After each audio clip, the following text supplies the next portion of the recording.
1935, the Lions win the NFL championship. The Detroit Tigers take the World Series. The Red Wings bring home Lord Stanley's Cup. Joe Louis begins his rise to world domination. This transforms the Motor City into Detroit, City of Champions. Oh, Detroit, City of Champions, championship production, championship stories, championship team. I'm Jamie Flanagan. Charles Avison. and you left out two important things, Jamie. Yeah. These sweet championship banners we got behind Oh, my God. us. Yes. The headphone banner behind me looks like I'm wearing the headphones. Yours got that electric blue. That thing is sweet. Mine's got the crest on it. So people on Facebook or YouTube, checking out the videos, there's we got a couple cool banners. Yeah, our banners are awesome. We love them. A Podcast Your Voice, because we're recording the Podcast Your Voice studios on the border of Berkeley, Michigan and Southfield, Michigan. And so if you want to make a podcast, we can help you do that.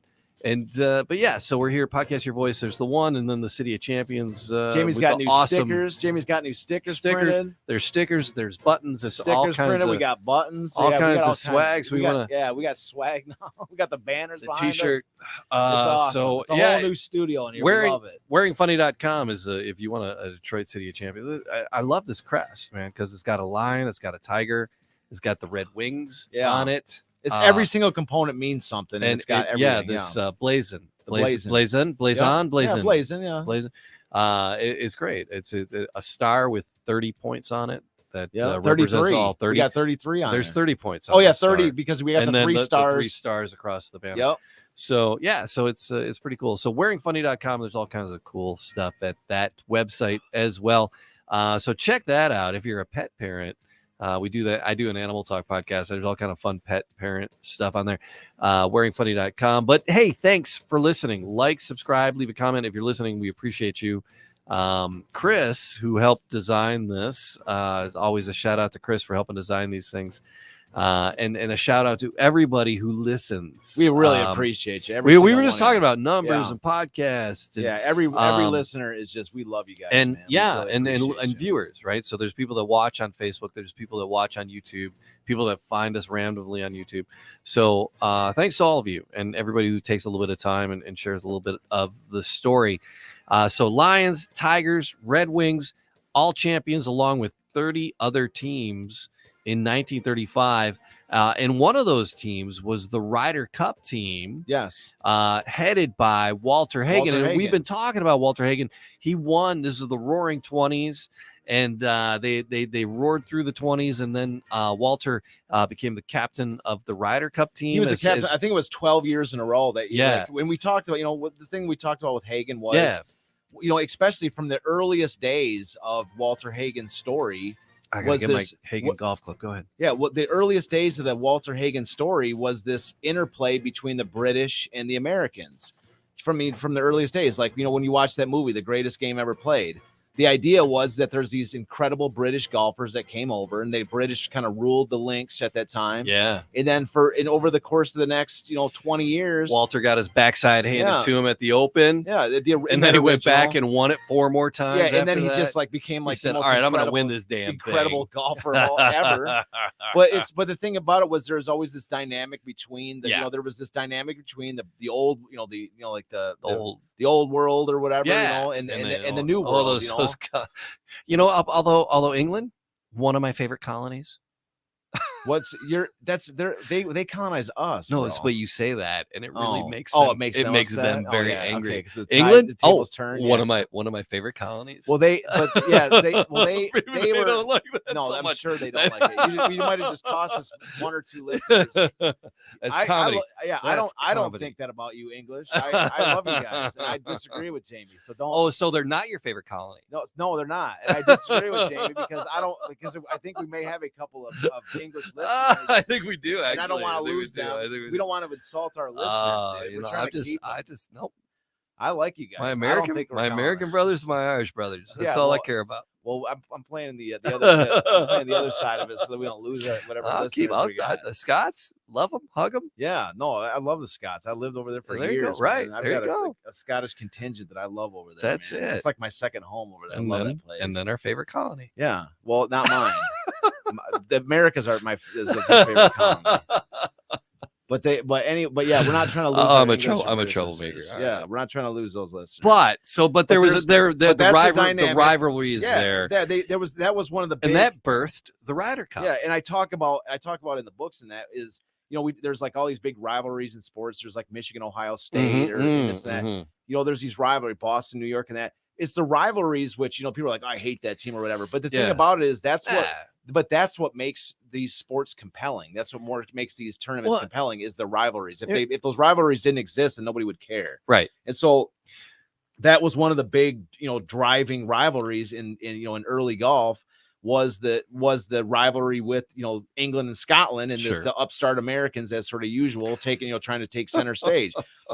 And so that was the thing. And so that spirit of competition, of international competition, was fostered over the years. Yeah.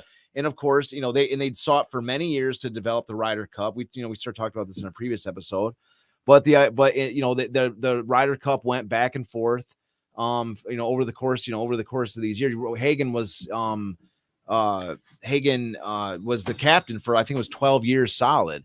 And we did a whole, we talked about in a previous episode, like Hagen picked out all these jerseys and, outfits for the golfers to wear. Yeah. And if you look back, something that's really interesting to look at, I don't really have a slide for it, but if you just look at the Ryder Cup, like the RyderCup.com, their website, it shows you all the Ryder Cup teams in history. Yeah. And they're all wearing, like, every team, like the British and American, they're all wearing these, they all have uniforms, and you can see what's cool is that like through the 70s, 80s, 90s, you can see how those uniforms were totally adapted to, to the era. You can see like their style, how their style changed over the course of. Yeah, that's an image of the first teams from 27. Yeah, but over the course of the last 8 years, they've changed. But Hagen was the one that we had a whole quote on, like the sartorial splendor of the team that he put together. Splendor. That was his.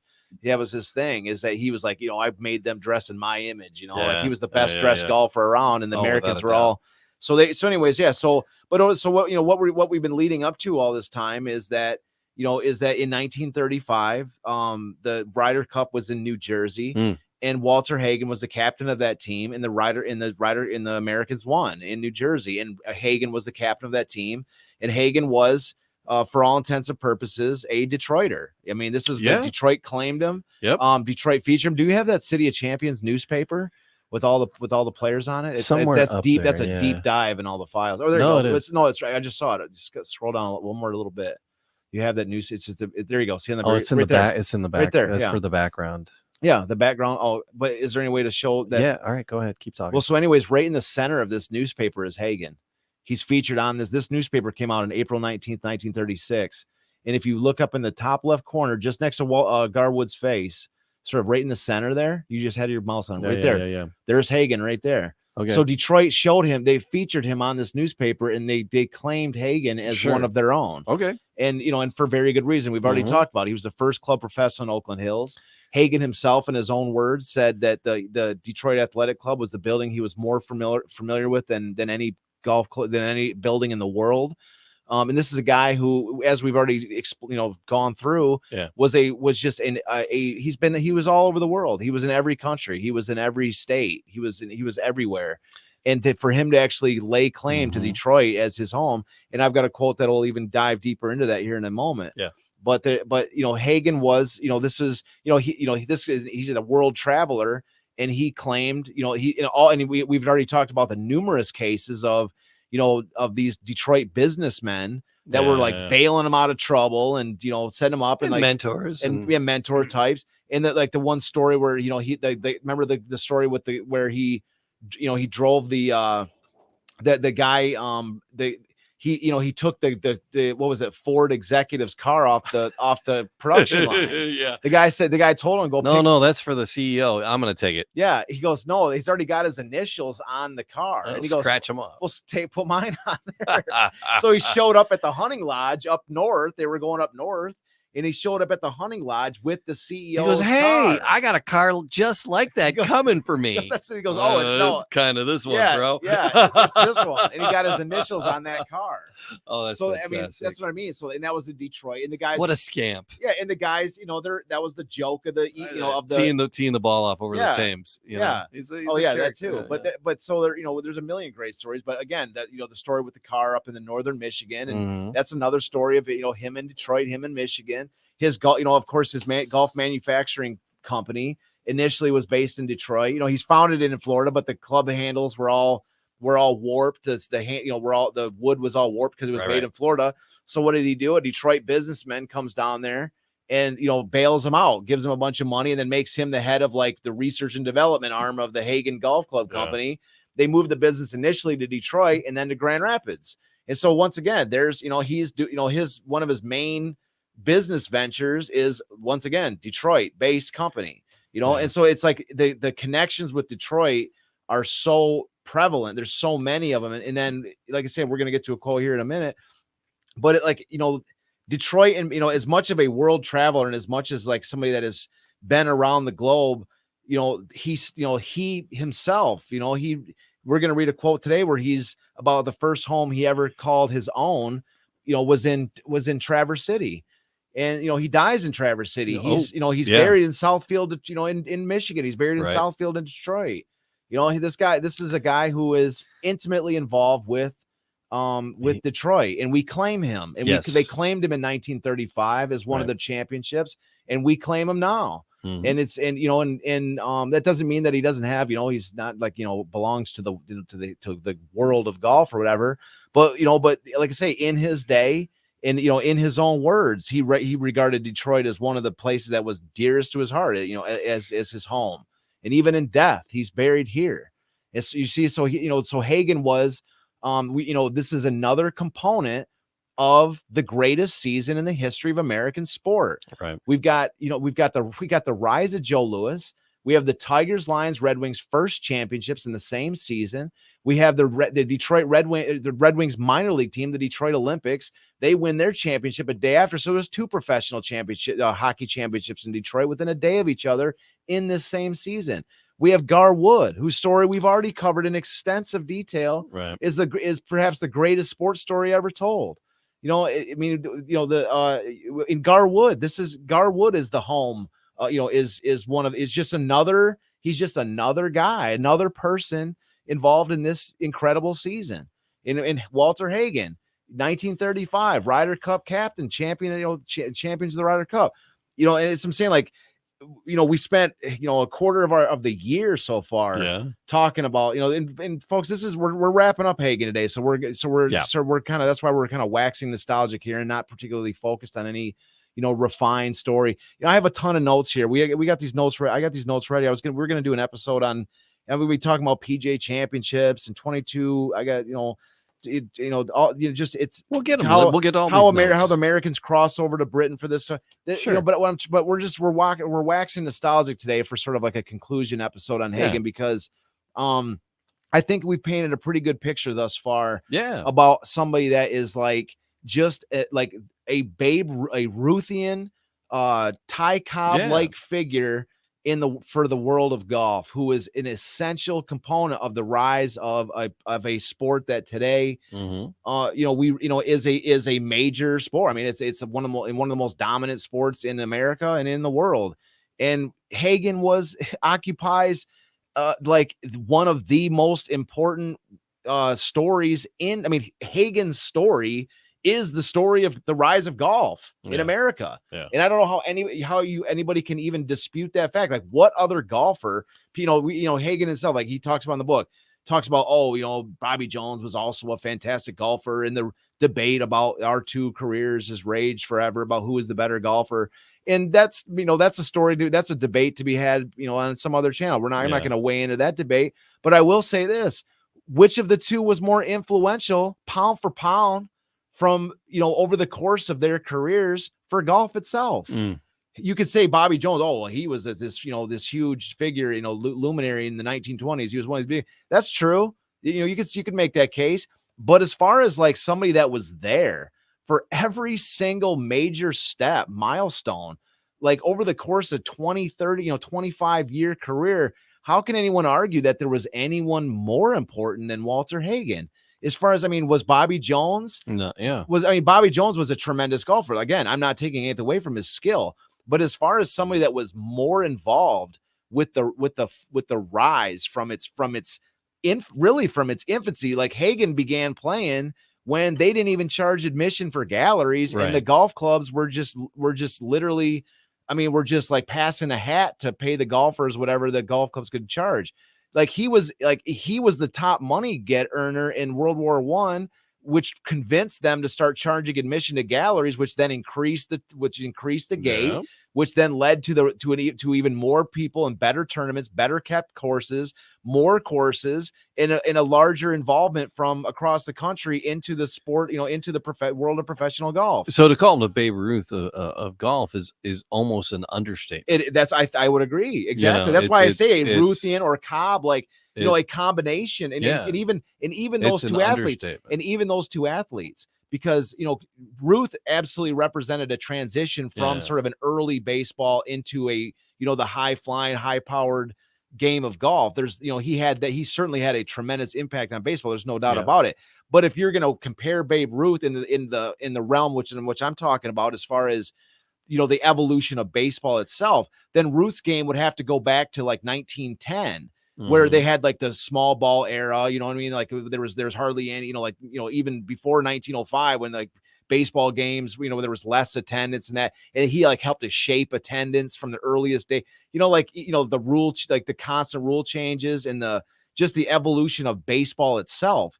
And again, Ruth was a tremendous, Ruth was a major impact. There's no trying to diminish that. But what I'm saying is like over the course of his career, Walter Hagen, like seemingly every single year, as we've demonstrated, like every single year, there was another new innovation or milestone to just the game of golf, in which Hagen was sitting in the vortex of, was at the game or participating in the game that changed everything, or was just part of every single innovation of golf. And we have that cartoon with where he's in this this suit of armor, and everybody recognized like he was the guy who legitimized golf from like where everybody viewed professional golfers as just a bunch of mercenaries that were against the pure amateurism of golf itself. The amateur, like if it would have been left to Bobby Jones was that pure-hearted amateur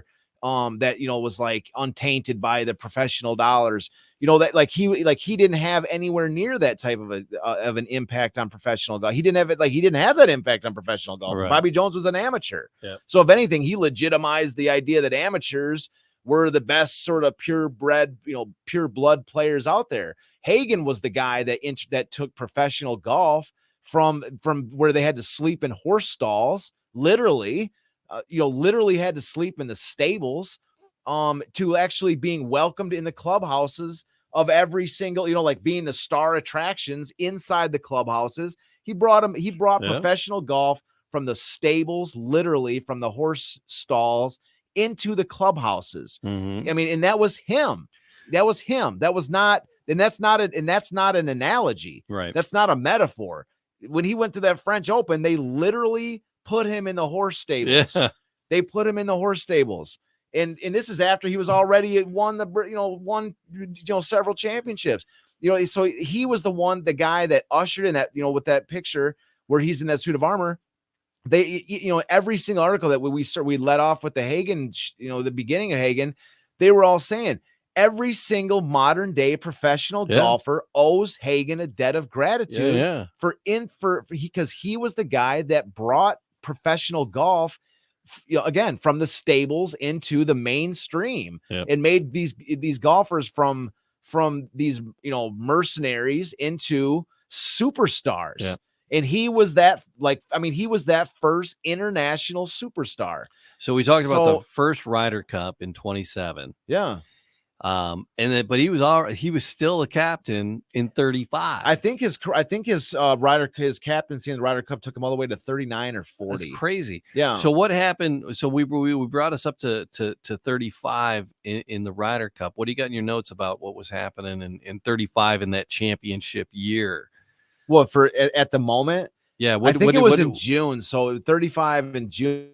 It was like right in the middle. I think it was in June. That's what I want to say. I don't even have the notes for the Ryder Cup. I kind of want to just read a few some quotes I had. All right, what other stuff do we have cooking? But I have it in the book. I have a timeline in the book, and I think it was in June. So it was right in the peak of the Tigers were starting to turn it around during the year. Yeah. The Tigers. It's astounding that all this stuff was happening. Yeah. So the Tigers are starting to turn around. The May was when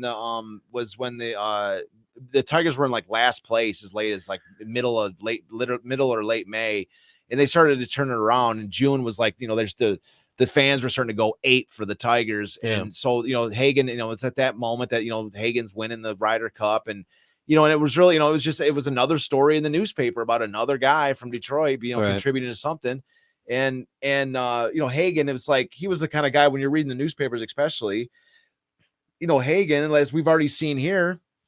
This is a guy that every newspaper's got something going on with Haig, Yeah. He's winning the British Open. He's winning his 3rd straight British, he's winning PGA championships, the Western. I mean, he's in the papers every day doing something. He's winning some other tournament. As I'm saying, he was a superstar of his era. And the fact that Detroit could claim him, and that he in turn claimed Detroit, is just another trophy on a glittering mantle of championships that will never be surpassed. And that's what I say. I say it in the books. This is not only the greatest season that ever has happened, it's the greatest season that ever will happen. Oh, because how can if a city was ever to try to lay claim, that's why and they did, because it was Tampa Bay. Came close, but that's the thing. Did they really? But because they had the 3 teams. Yes, but there you go. But so they had the 3. Did they have the depth? That's what I'm saying. Did they have a boat racer? Did they have a golfer? Exactly. There you go. Did they have the boxer? Did they have all of these things? Did they have the junior hockey team winning as well? Yeah. Did they? That's what I'm trying to say. Is if you want to compare this is that you are hitting exactly the nail that I was that I was hoping. This is what the nail wanted to hit with this idea, is that if any I got a call from when Boston got close in the 7th game of the Stanley Cup. I got a call from a Boston Globe writer saying, "Do you have a comment about the City of Champions? About Boston, winning 3 championships?" And it's here's the thing. Nice start. Nice start. Congratulate. Good luck. Good luck, which didn't happen. But I'm good luck. But I'm but it doesn't take away from what Detroit did. There's nobody that can match what Detroit did in 35. Right. It's you're well, how can you predict that no city will ever have a greater season than this? Well, look at it. If you win 3 championships, first of all, the teams didn't just win 3 championships. It was their first championship in the same season. Yeah. All 3 is their first in the same season, in the middle of the Great Depression. So the time that it happened, the people that witnessed it needed it the most. Right. It was in the middle of the worst economic crisis. Well, Detroit's the hardest hit city in the Great Depression, and they win 3 championships by their 3 teams, and there's a first for each team. All right. How do you match that? No, you can't. Well, I mean, but again, the magic of the first, right? Yeah.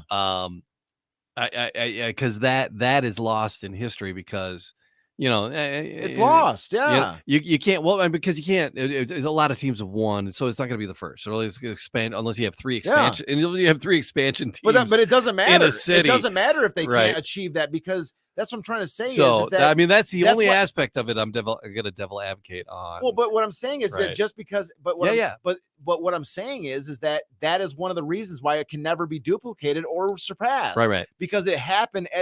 All 3 teams won their first in the same season. That alone, that statistic alone, that doesn't just you winning 3 championships does not even equal that, because what you're doing is all 3 teams. Okay, imagine if the 3 Boston teams won this year. Yeah. Okay, you've just achieved a statistical similarity with this as far as winning 3 championships. But here's the thing: what impact did those 3 championships have on your city? Well, it brought millions of dollars. It did bring it. It's would dollars. Bring, It would be dollars. It would be dollars. It would be dollars, and it would be, and that would be the thing. It would be dollars, and it would also be like and that's why it sucks. And it would also be pride of place. It'd be like Sure. the city would be able to claim, oh, we won the city champion, 3 teams or whatever. Yeah. But here's the thing: but the impact of Detroit's 3 championships and the first championships for each team, what it did was is that it established the Lions, who was only their 2nd year in the city. Yep. The Red Wings had changed their name 3 times in 5 years. They were never established prior to this. And it made those 3 teams, especially the Tigers, were already an institution, but they were, you could argue prior to 1934 that they were a failing franchise.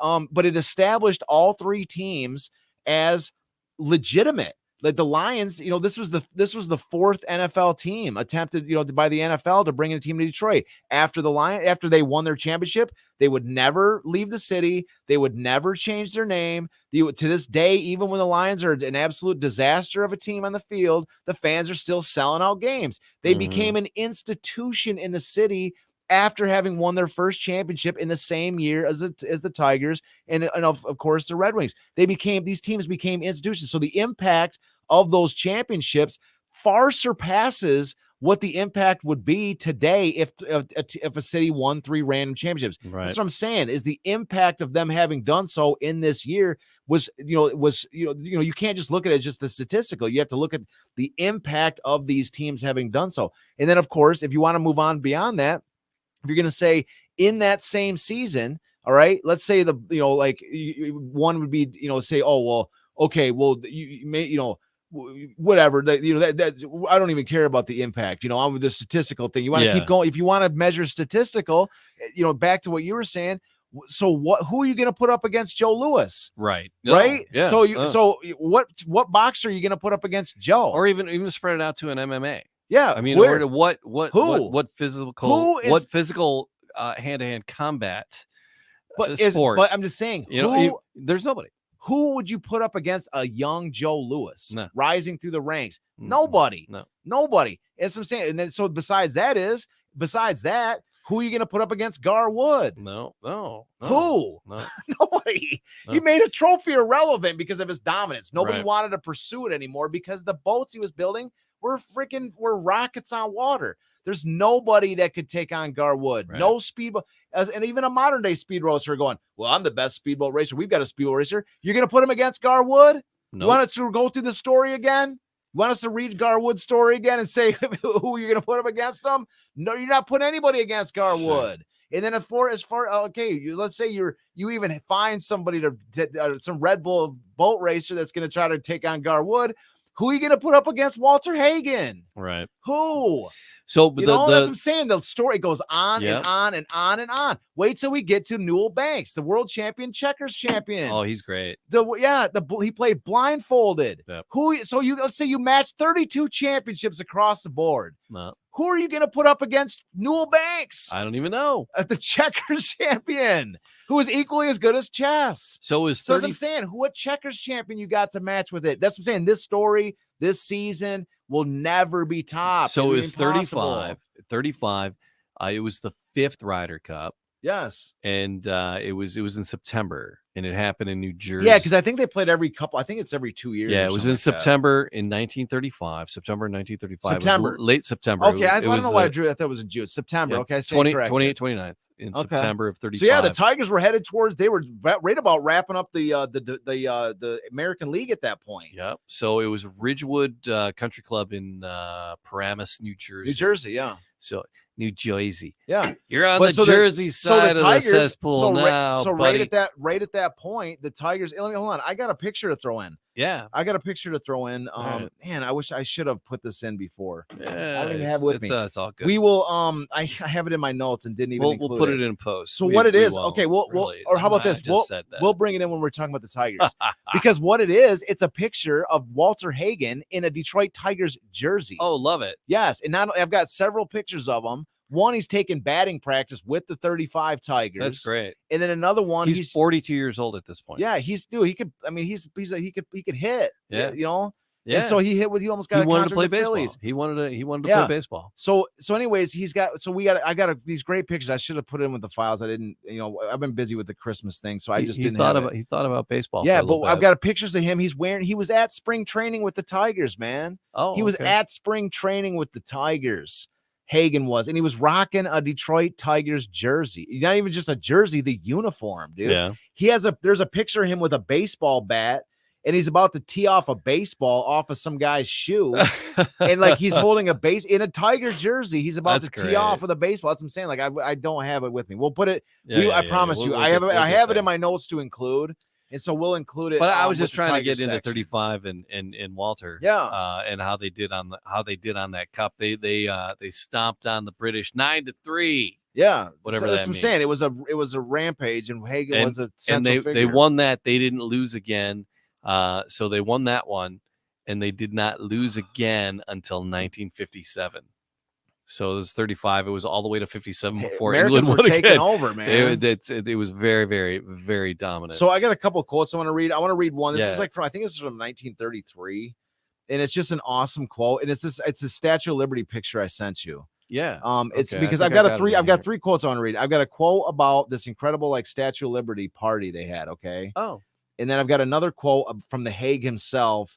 He's in retirement and he's talking about what his life is like in Traverse City. All right. And I've got a third quote, which is about it's the writer of the book that we've cited so much of, this wonderful book. Yeah. The Hague.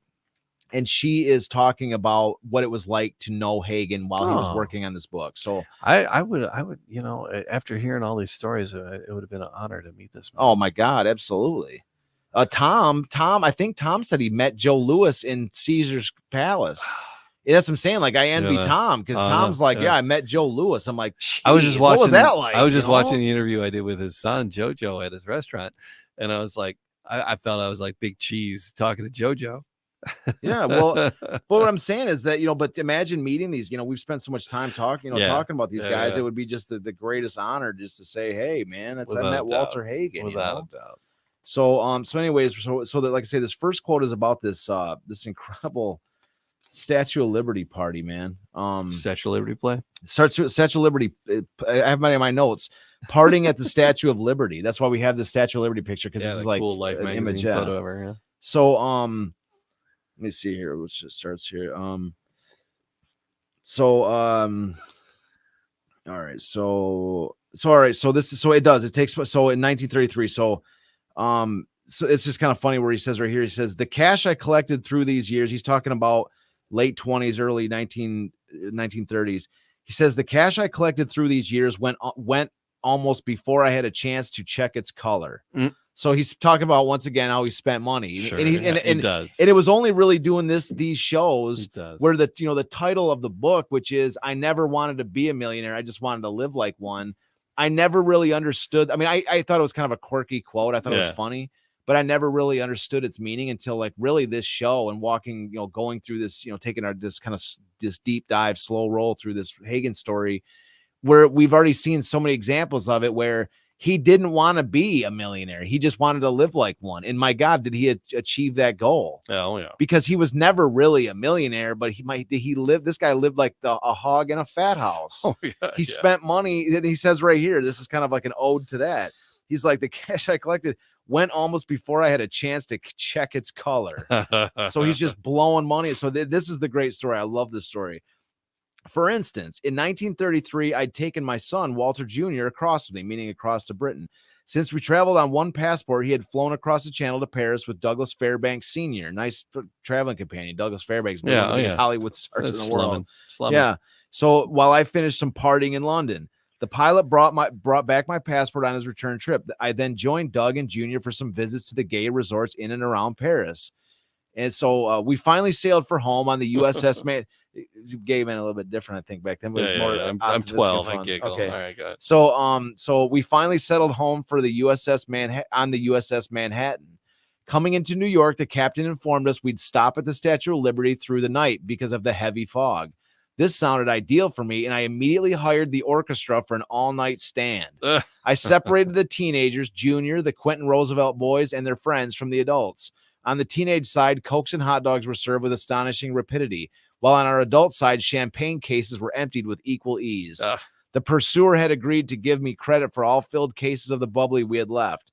I had few to return for credit. So few, I had to take care of my crew upon docking with $25 that Junior had won on deck races. He was broke by the time he got to shore. Thank God his son had won some money on these deck races, and he could borrow him on $25. The cockroach races on deck. Yeah, so he was broke from the party he threw at the Statue of Liberty. After all the service tips to red caps had been shelled out, my cab had to wait outside the hotel until I could pick up fast cash for the fare. He didn't even have money for the cab fare. Our party settled down in the hotel, and I called the desk to send up a couple of $100 to be charged to my bill. Meantime, Bob Harlow, his business manager, arranged the usual exhibition circuit so our cavalcade could get on the road again and start filling our suitcase with cash from the gate receipts. So he had to get back on the road and make some cash because he blew it, on this Statue of Liberty party. Yeah. He brought out the orchestra, and he goes on in ensuing pages talking about this orchestra. Now that's a Statue of Liberty play for sure. Yeah. He talks about, and the book is great. There's so much more depth to it. He talks about all this, how this orchestra, like he's got these stories that he says right here, and it says, in fact, he talks about the how that orchestra came to Detroit to play. Like he's got this connection with this orchestra that, like, whenever he called them, they came out to play on this. So he's to play wherever he's at. So he says, he said, Abe Lyman and his orchestra. In fact, it was Abe's orchestra I had hired for that all-night party in USS Manhattan. Some years later, Abe came to Detroit and played at the Oriole Terrace on East Grand Boulevard following his performance at the Cass Theater in Good News. So, I invited a group of friends up to my suite at the Book Cadillac for cocktails and to dinner and dancing later at the Terrace to Abe's music. So he's got this orchestra on standby that's ready to come to whatever party he's throwing. Is that Abe Froman, the Sausage King of New Jersey? I don't think so. It says it's Abe Lyman. So close. That's close. That's Ferris Bueller. I get you. Right, I forgot what movie reference that was. Was it Abe Froman? Is that what was it from that? I was thinking. That's Ferris Bueller. I was thinking that's Ferris Bueller. Okay. He's like, that's Abe Froman, the sausage baron of New York. That's an obscure fact. But I live my life through movie quotes and song lyrics. I do similar. I think I have a couple different quotes in movies, and sometimes I get them right. Well, you seem to nail the ones you pick and choose from. So what did I? Oh my god! In class today, I was sending a jump drive, a thumb drive to another teacher to review. So it's like, hey, I put this file on here for you. Check it. I was gonna have a kid take it down. And I'm like, hey, who has, this teacher next block or, can run down there for me? Says, I'll take it. And I walk up to these two kids. And so the one kid that said they'd take it down, and she's like, I'll take it. I'm like, all right, cool. And I hold it up. I'm like, see this watch? And the kid next to her just busts up dying. Right? It's a Pulp Fiction. Oh, yeah, I got you. Yeah. See this watch? And it's like, do you go into any more detail? I had this, and he's just crying, laughing so hard. She's like, "What?" I go, "It's an obscure movie quote about." Yeah, but it's one of the greatest quotes of all time, man. It's not a watch, and I go, and I don't do a good Christopher Walken impersonation, so I go, "It's all lost," and he's laughing harder and harder. Well, anybody that's seen that as I go, anybody that's watched that scene can know that was like that came out of nowhere in that movie too, man. You're like, whoa. You see this watch? Yeah. This was your father's watch. And he talked about how he asked me to hold on to it. Yeah. There's only one place I had a watch. Anyway, so I didn't go through all that. I just said, see this watch? And this kid is just dying. Damn, he caught the movie reference right off the bat. Oh, yeah. So and I'm like, and everybody else is like, why he's laughing his butt off. And they're like, what's so funny? I go, because I live my life through movie quotes and sound quotes, movie quotes and sound lyrics. It's like, and yeah. So anyhow, digression. I get it, man. It's tough. Not, I mean, obviously you watch so many movies, there's so many pop cultural references, and that's a good one though. I love that.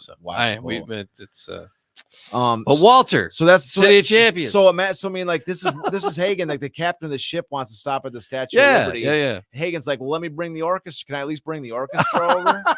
And he empties his coffers. I love him. I know, that's what I'm saying. He's hey, can't we just bring the band? He's a legend. And when you hear like you hear stories like with Babe Ruth, Babe Ruth is partying at all these spots. But like when you hear about the types of parties that Hagen throws, like these are, I just kind of just gave a brief synopsis there where Hagen is, he's on the top floor of the Book Cadillac in some suite, and they bring the orchestra up there to play. Like these parties wherever he's at turn into these just like you're having bangers out of nowhere. And so anyway, so that's that one. So the next one I want to read is a quote about from Hagen himself, and this is him in Traverse City from The Hague. From his book, this comes out of course. All of them. We've just been going straight to the original source. So this is Hagen. This is him in retirement. I don't know how old he was, but he's basically writing this book, and he's just talking about his life here. Waxing nostalgic. Yeah, waxing nostalgic. So he says, in all my wandering around the globe, I never really owned a home. This, my first, is situated on a knoll facing west on Long Lake near Traverse City, Michigan. His first home he ever owned is in Traverse City, Michigan. He was a transient before then. Exactly. This is the first home he's ever owned. And so he says he's describing what it's like, what his home is. He says, my picture windows look out on the silvery blue water across the island some half-mile distant. To the north, 100 yards to the trees and the knee-high broadleaf ferns, my guest cottage gleams white and inviting at the head of the steps leading to the dock walk. 150 yards out into the lake, the dock beckons hospitably with its easy chairs and umbrella-shaded tables. From the dock, my eyes can take in the door me, rocking easily at anchor nearby. The American flag flying proudly from the flagpole on the hill. The sun is shining, and the cool breeze from the lake makes just being alive a luxury. My Hawaiian shirt, bright with flame, gold, and woodsy green, harmonizes with my golf slacks. He's got to throw in his outfit. It's. I think Walter's channeling me a little bit. But he's always got to talk about his outfit. Yeah. Sure. But sure. It kind of reminds me. It went to the slacks. It was fine until you got to the slacks. But it reminds me of like on Seinfeld, where the guys always where the Mr. What is it, Mr. Putty? Not Mr. Putty. It's the other guy that's always like he writes for the catalog. He's like the adventurous guy. I don't know if you know what I'm talking about. Yeah. But he's always like, I was sitting there one day watching a lion, and I was wearing my hat, my safari hat, decked out with subtle textures of green tech cloth. He's almost like he's talking like he's writing for a catalog because that guy was always right. But that's how Hagen is. He's like, the American flag flying proudly on the flagpole on the hill. The sun is shining. The cool breeze from the lake makes for just being alive a luxury. My Hawaiian shirt, bright with flame, gold, and woodsy green, harmonizes with my golf slacks. With my golf slacks. he's writing. But we've noticed this throughout the whole course. He remembers his story through the outfits what was that I he wearing? That he wore. Yes. And so that's the Hague, you see. My hair is about half and half, as the saying goes, but it's still holding its own. So he's like kind of balding a little bit. He's like, it's still holding its own. So he says, I still hold close to my heart the wonderful memories of the cheers and the applause. What sweet sounds they made. Now, instead of counting strokes on each hole, I count the tall, slender white birches, the spruce, the hemlock, the maples, and the cedars on my acres at Long Lake. The 19th hole on the Hague's course. And I am keeping places ready around the table for many friends. An inviting, hospitable, relaxing 19th hole for those who might stray my way to kibitz. So this is him in retirement. He's got a guest house. You come up to see the Hague, Could you imagine that? That's why I talk about my golf game, and it's like not counting the strokes. It's like I get my money's worth because I get to hit it a lot. There you go. Extra golf. I get a lot. I hit it a whole bunch of times. As much golf as you want to play. You know what? It's a gorgeous thing, man. Yeah. My mom is 90, and she's down in Florida, and I'm gonna be down there for Christmas. We're gonna go golfing. Awesome. I'm gonna take her out. That's awesome, man. I'm gonna let her knock a couple around. That's awesome, man. So, so we'll do a little scramble. She'll awesome. hit it, I'll hit it, and then we'll hit from mine. But that's awesome. Actually, last I was 2 years ago, so she was 88. And it's like we played in her little community she lives in. She's got a little par 3 golf course. Yeah, cool. And like 2 of the holes, her balls were better. We played off hers. That's awesome. she's got 88, it. man. Yeah, she's 90 now. Are you gonna take your Hagen club with you? Fuck yeah.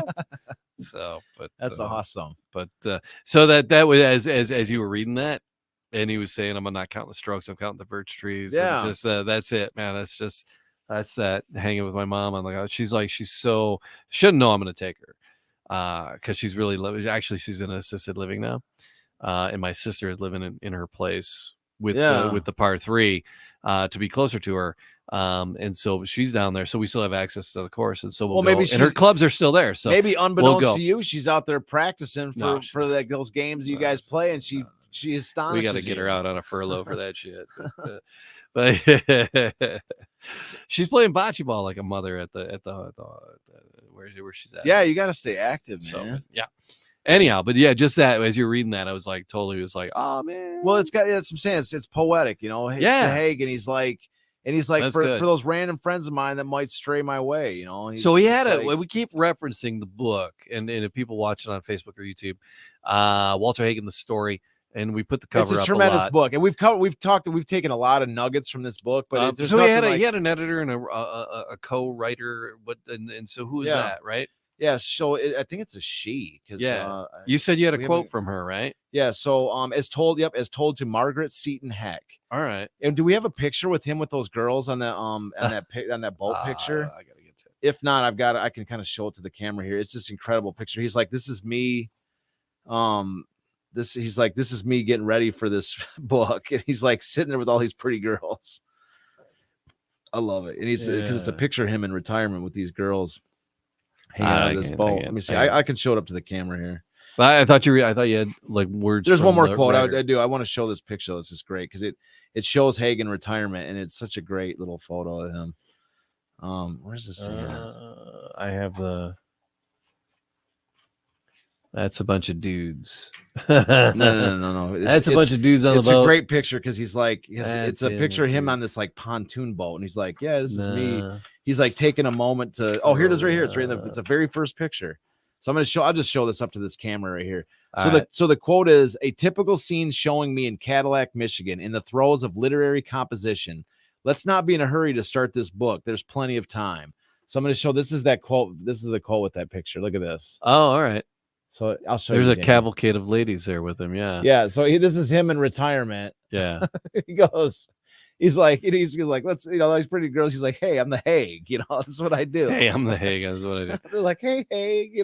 Oh man. So anyway, the last little quote I want to read here is the woman who helped him write the book. This is the woman who helped him write the book, and this is her knowing Hagen, and this is her sort of like this is really the final couple pages. Well, like I said, I would have been honored to sit down and talk to this guy. Absolutely. And just could you imagine this girl's writing this story going, my God, man. Like there's people there. I mean, there's like, because in the rock and roll scene in Detroit, I know a lot of the, relatively famous and completely famous, spent rockers in and out of Detroit. And it's so cool to sit down and talk with these guys. And I can imagine sitting down with Walter with how colorful he is, and this has been. But I wonder how much she actually knew about him before she started writing this story, because when she's like, it's a little salacious for the time. Well, it is, yeah. It's funny. It's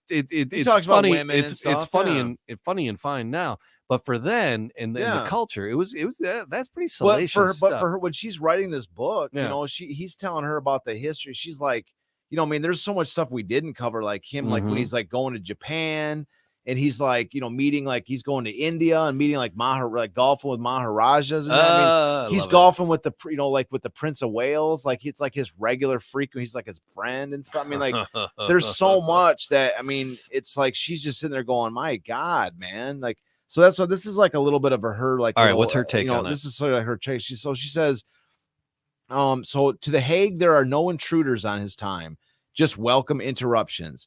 He believes firmly in never doing today what could be put off until 3 weeks from today. He is undoubtedly the world's greatest procrastinator. During the years we have worked on his book, he has never failed to during the years we have worked on his book. So this is not just like she sat down and was just typing his words away. During the years, it took several years for him to recount this story and for her to compile it. So because she calls him right off the bat. He is undoubtedly the world's greatest procrastinator. So you can imagine she'd come up there, and he's like, let's get around in. What's the rush? Let's take the boat out for a little bit. These pretty girls over here want to hang out, So during the years we have worked on his book, he has never failed to leave his desk at the first sound of a turning doorknob. There have been many days when we worked for 20 minutes and entertain his friends and admirers for 4 hours. So they work for 20 minutes and then just get up. But that's when some of those stories probably come out. Yeah, well, that too, because they're just reminiscing, and she's sitting there in the background taking notes. So yeah, but she's sitting there going, expand on this story for me. Expand on this story for me. I like it. Every visitor invariably begins his conversation with, "Walter, tell me about the time." And he will relate each incident with zest and enjoyment, no matter how many times he has told it. He has the memory of a proverbial elephant and the grace of a large gazelle as he acts out the story. Yet with all his delight in good talk and friendly argument, he is a wonderful audience for an interesting guest. Anyone who has ever met him knows him for life. When these friends hit Detroit or Traverse City, the first telephone they ring is Walter's. At noon, he may get a call from a retired heavyweight champion, and an hour later from a Chicago policeman he met years earlier who wants to go hunting or fishing with him. His tact, his generosity, his infallible courtesy and kindness allow no awkward situations to arise in his presence.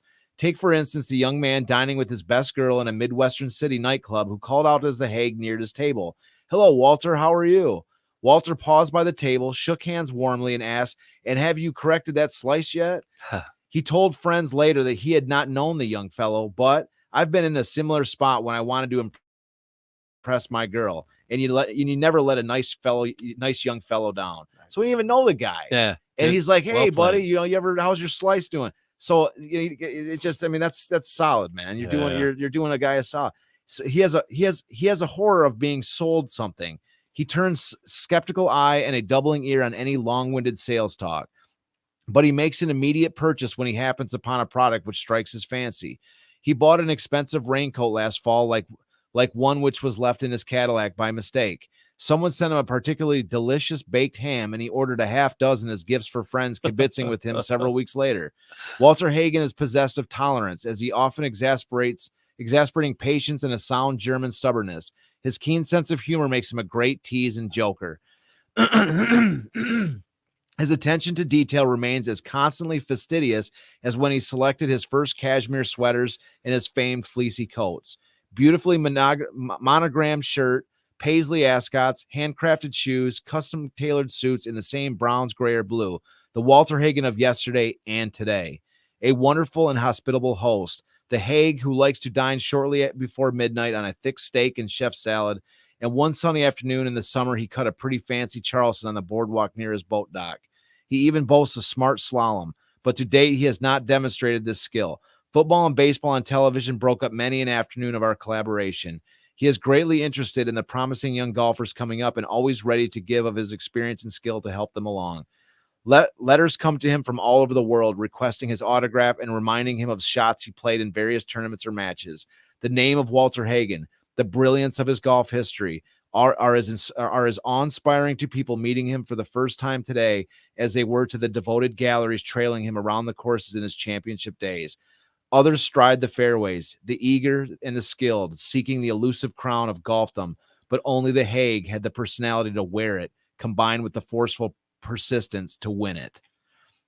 I thought it was a nice little tribute to him. Yeah, it's so even in his later years, it's just people revered him. He was a friggin' legend, and he was just I want to hang out with this dude. I know, and that is a cat. One of my favorite sort of lines where she says right here is where she says the name of Walter Hagen. The brilliance of his golf history are as awe-inspiring to people meeting him for the first time today as they were to the devoted galleries trailing him around the course in his championship days. And I think that's that right there. I'll read it one more time. The brilliance of his golf history are as awe-inspiring to people meeting him for the first time today. Like as though people that might be listening to the show, this might be the first time you've ever been exposed to Walter Hagen. Yeah, sure. And to me, honestly, I wrote about him. There was a whisper in a movie about him. It's like, yeah. The greatest game ever played. Yeah, and honestly, when I wrote about him, that's a real person. I wrote about him in the book, but having this is like whenever you go through something a second time or third time, and you actually get to talk about it and bring it out and talk with you, Jamie, about him. We're experiencing Hagen, right? Like ourselves, like she's saying right here. For those that are exposed to him today, he is as awe-inspiring today as we talk about him on this show today. We are awe-inspired today. Her words ring true.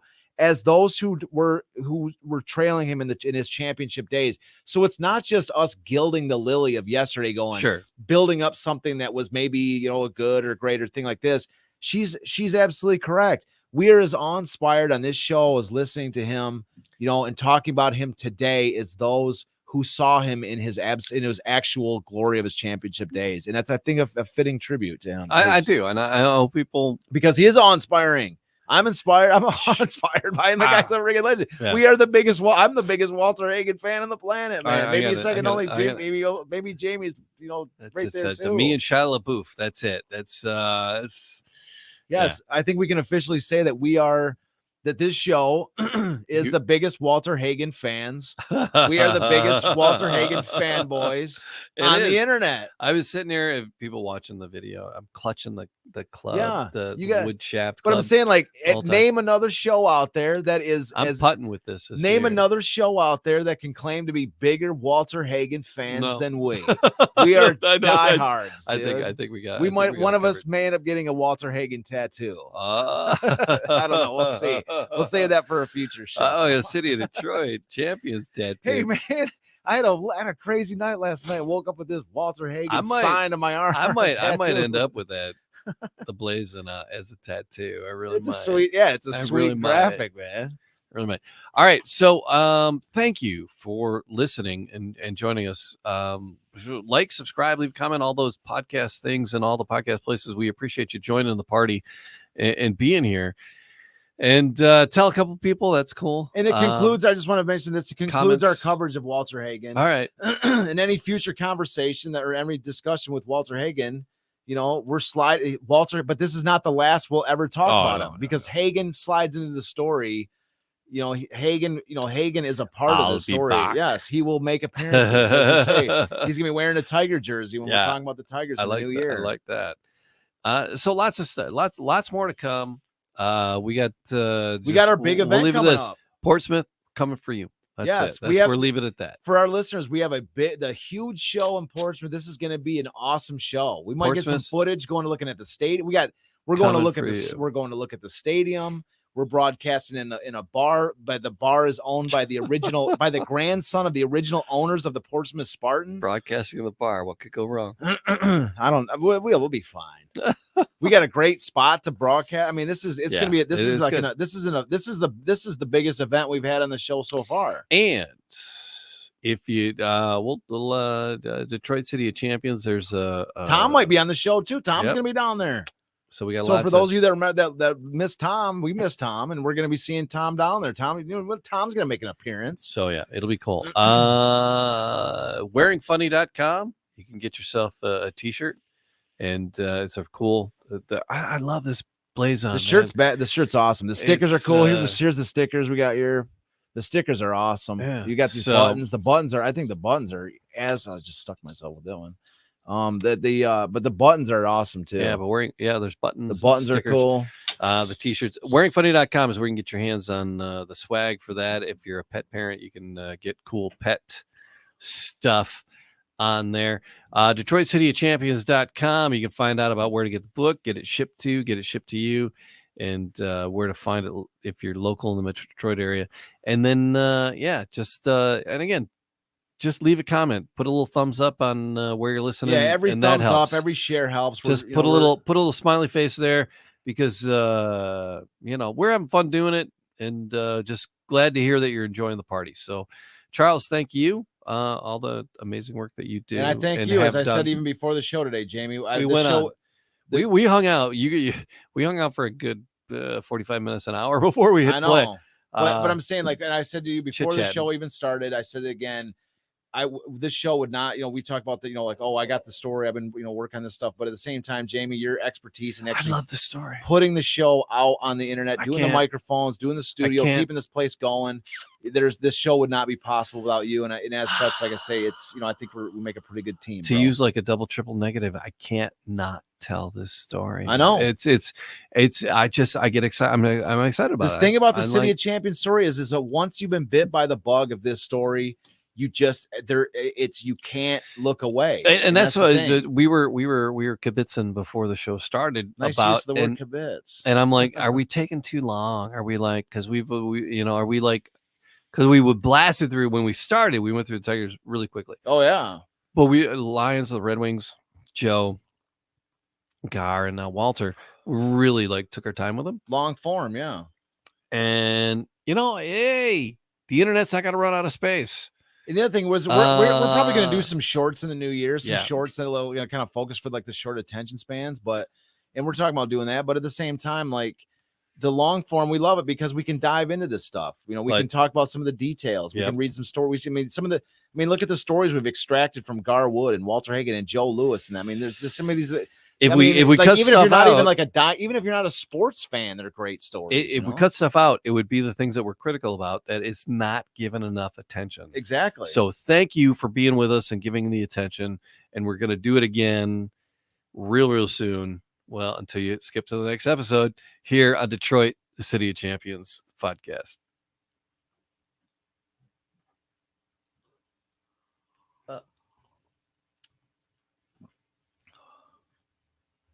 Hello again. We're back. I hit the wrong button. We're back.